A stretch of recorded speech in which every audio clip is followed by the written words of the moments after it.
Hey there mga my loves, Taurus! Thank you so much for always staying here with me in this channel, babes. So kung hindi niyo pa po knows, meron pa po tayong other channel. Ang link po niyan is nasa ating description box. Kaya naman kung kayo interesado rin na tumambay dyan, then welcome din po kayo there. So yun nga mga babes, no? Hi pala sa mga bagong subscribers. Ako po si Yan, welcome tuloy. At sa mga returning viewers, marami pong thank you sa inyong walang sawang suporta. So, yun nga mga babes, no, alamin natin dito kung ano bang meron for you, Taurus. Yan, no? So, yan ang ating aalamin, guys. But before that, reminders muna na hindi po ito for everybody, no? So, wala tayong gender dito, babae, lalaki, LGBT, lahat kayo welcome. Pwede nyo rin pong pagpalit-palitin yung roles and at the end of the day, palagi po kayong may free will na free nyong gamitin anytime, anywhere. So let's go ahead and check these messages here for you, Taurus. Oops. Sabugan ng ating cards, guys.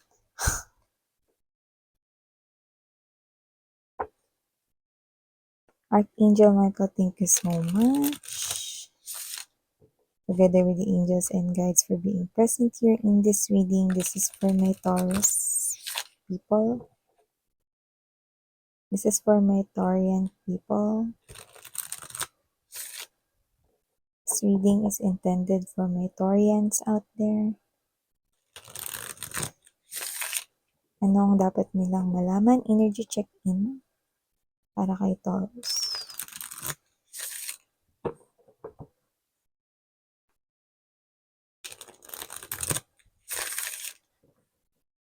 Taurus.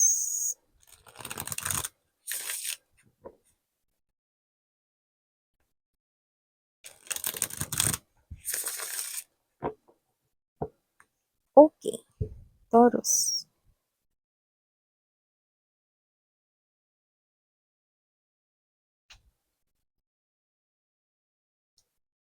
We have here the Tower energy. We also have here the Eight of Pentacles, Seven of Pentacles, Nine of Cups, Queen of Wands, Lover's energy. Bottom of the deck, we've got the Ten of Wands energy, that energy.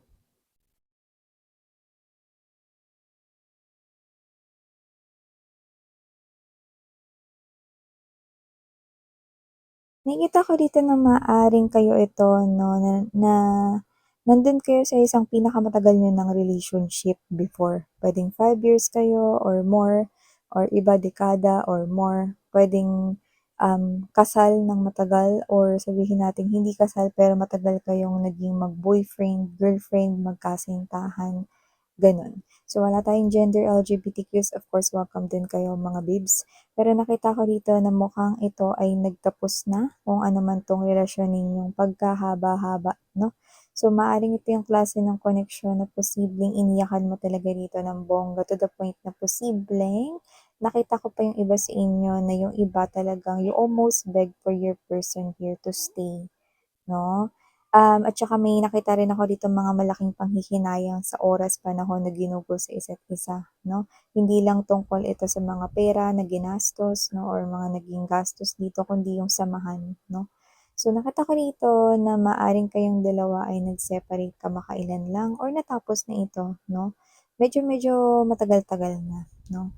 Pero nakita ko dito na meron kayo ditong bagong nakilala or kung wala pa to, may bago kayong makikilala in one of your travels right here. Nakikita ko siya dito magiging katuwang ninyo at kaagapay ninyo sa mga magiging problema at mga pagsubok na kakaharapin ninyo. Alam mo mga babes, no? Noon kasi uso yung pen pal. Alam niyo yung pen pal? No? Yung parang magsusulatan kayo. No? Dati kasi wala pang social media, di ba? Sulat-sulat lang, no? Telegram na mga ganyan, no? Or post mail, mga ganyan. So, nakikita ko dito na maaaring hindi kayo magkaroon rito ng pen pal or um, sulatan ng letters 'no, lalo na sa makabago or modernong mundo natin ngayon. Pero nakikita ko rito na maaaring itong person na 'to is maging tuloy-tuloy mo siyang makakausap 'no, mapa-social media man 'yan 'no, or whatever.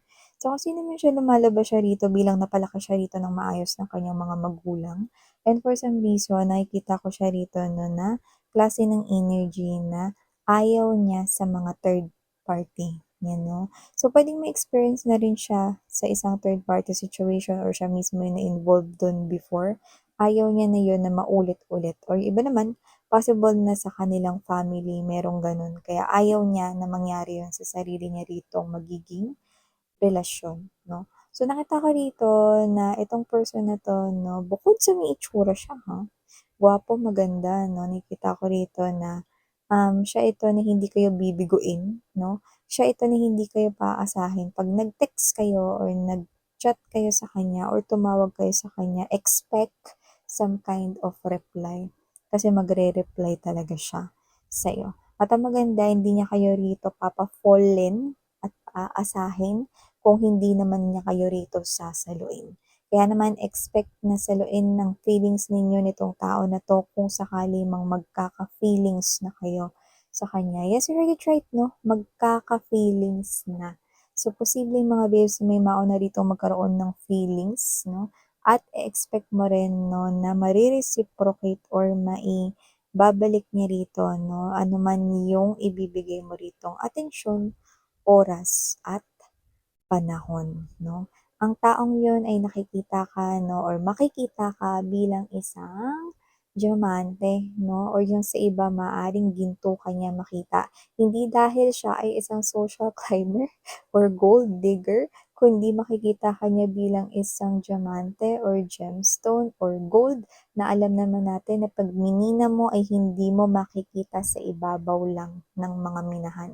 Kailangan mo ito na parang i-dig in ng malalim at hanapin talaga ng bonggisyos bago mo makita ang ganong klase ng mga importanteng stones or mga bato. So, ibig sabihin itong tao na 'to alam niya na ikaw ay isang rare type of energy kaya naman iha-handle ka niya with care, kaya nakikita kong iingatan niya ang anumang tsansa na ibibigay mo sa kanya. Yun 'no, at ang maganda, mga babes 'no, ihanda niyo na ang inyong mga puso. Dito hindi kayo magkakasakit sa heart 'no, wala ritong heart failure disease or illnesses, pero mararamdaman ninyo yung parang feeling ninyo nag-i-skip a beat or a heartbeat ang inyong heart kapagka nandiyan siya dahil ang mga galawan niya ay sadyang romantiko kung saan mga babes 'no, magugulat ka at matutulala ka 'no, mapapahinto ka rin sa kung anong ginagawa mo rito. 'Yan 'no, nakadagdag pa dito kasi na may itsura rin siya, you know.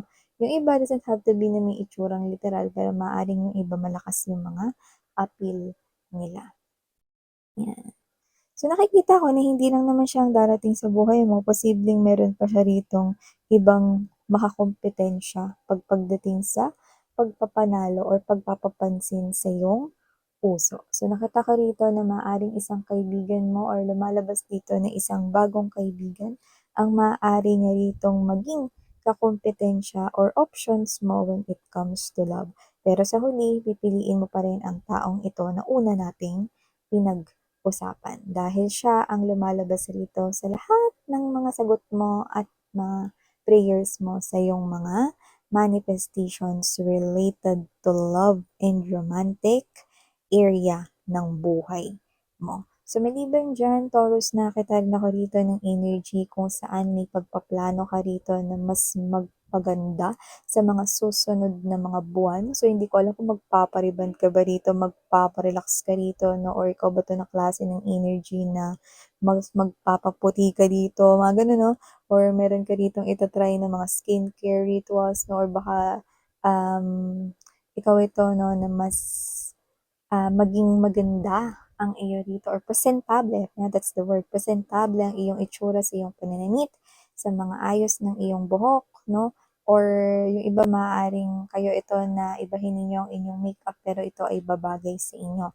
Mapalalaki, mapababae, LGBT, nakita ko rito 'no, na Hindi lamang yung mga nagkakagusto sa inyo ang mai-inlove sa inyo, kundi mapapalingon din dito mga babes 'no, yung mga taong hindi niyo kakilala. Kaya naman 'no, ibig sabihin nun example 'no, kahit maglakad kayo papuntang subway dahil sasakay kayo dun 'no, or pupunta kayo sa train station, or mag-aabang kayo sa bus station or whatever 'no, mapapalingon pati yung mga hindi niyo kakilala rito 'no, dahil magiging kapansin-pansin ang glow ng inyong energy 'no. Nakadagdag pa dun na parang mas aalagaan mo or parang nagpasya ka rito na mas bibigyan mo ngayon ng alaga ang iyong skin. Alam mo yung ano, energy na do not tell other people your age, okay? Tell them yung age mo sa pamamagitan ng iyong skin. Yung parang dadayain mo sila. Kunwari, age mo is nasa 40 ka, 'no? Pero yung skin mo looks like nasa 20s, gano'n, 'no? Wow!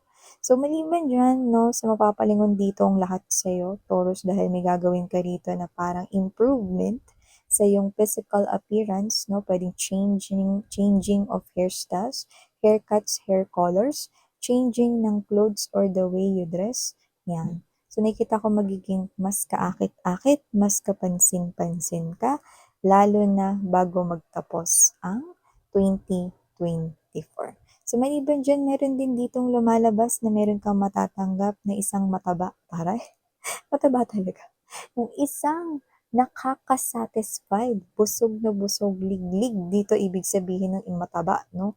Ibig sabihin meron ka ritong wish na nakikita ko rito na posibleng magiging kapalit 'no, ng iniwanan mong karmic partner. Yes, you heard it right, kung galing ka dun sa isang mahaba at roller coaster ride 'no, na relationship mo na pinag-usapan natin kanina 'no, with a toxic guy or toxic woman na nag-separate na kayo, nakita ko dito na meron ka ritong present or gift na matatanggap kay universe 'no, at maaring matanggap mo ito na bago dumating ang Kapaskuhan. Pero huwag kang malito kasi hindi yan galing kay Santa Claus, kundi galing yan kay universe. Yan, kahit sinabi mong mataba, miss yan. Grabe kayo, judgmental kayo kay Santa Claus. 'Pag sinabing mataba, Santa agad.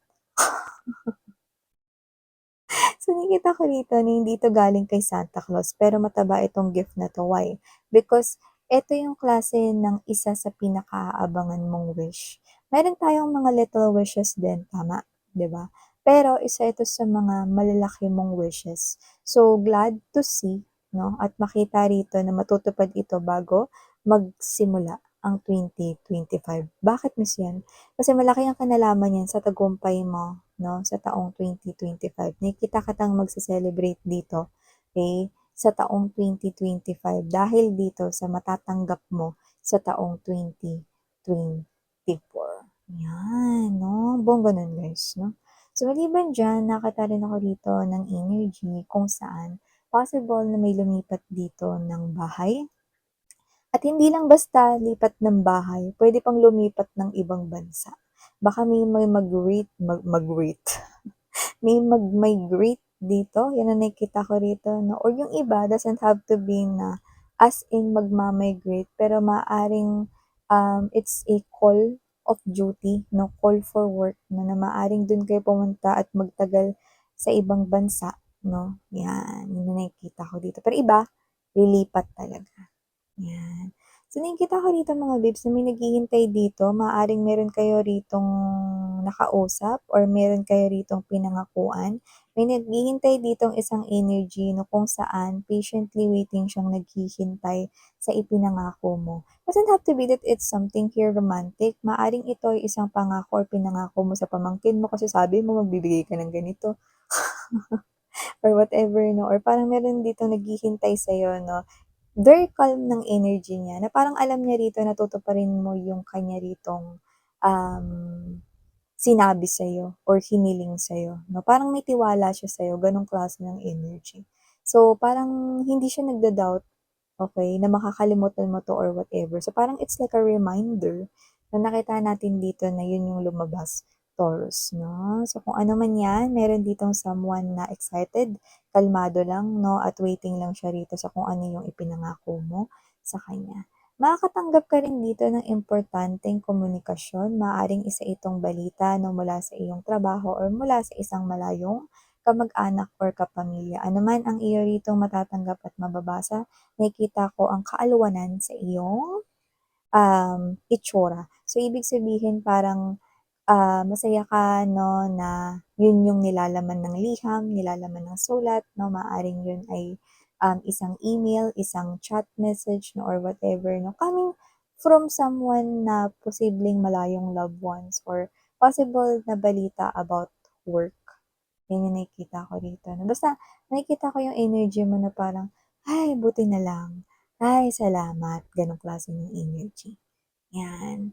So yeah, these are all the messages you've got right here for my Taurians people out there. And yeah, pahabol na mensahe. Meron pala ako nakikita ditong unexpected na pasyal. Mukhang bigla ka lang ditong maaakay or matatangay. Wala sa plano. Kunwari ganito, it's Friday night, balak mo lang umuwi sa bahay ninyo para Netflix and chill ka lang pagdating, no? Pero nakita ko dito na maaring bigla ang magkaroon rito ng usap-usap yung mga katrabaho mo tapos baka magkaroon ng inuman, ayaan sa inuman or videoke, ganyan. Nakikita ko dito na maaari kang matangay 'no, at yun nga 'no, hindi ko naman nakikita na masisira yung araw mo 'no. Actually, mas magtu-turn out pa nga 'no, in a more positive yung iyong day 'no, because of that unexpected thing or situation. So yeah, ito ang mga mensahe para sa'yo, Taurus. Maraming salamat sa oras mo and again, I'm Yan Saranghia, Love and Light. Annyeong.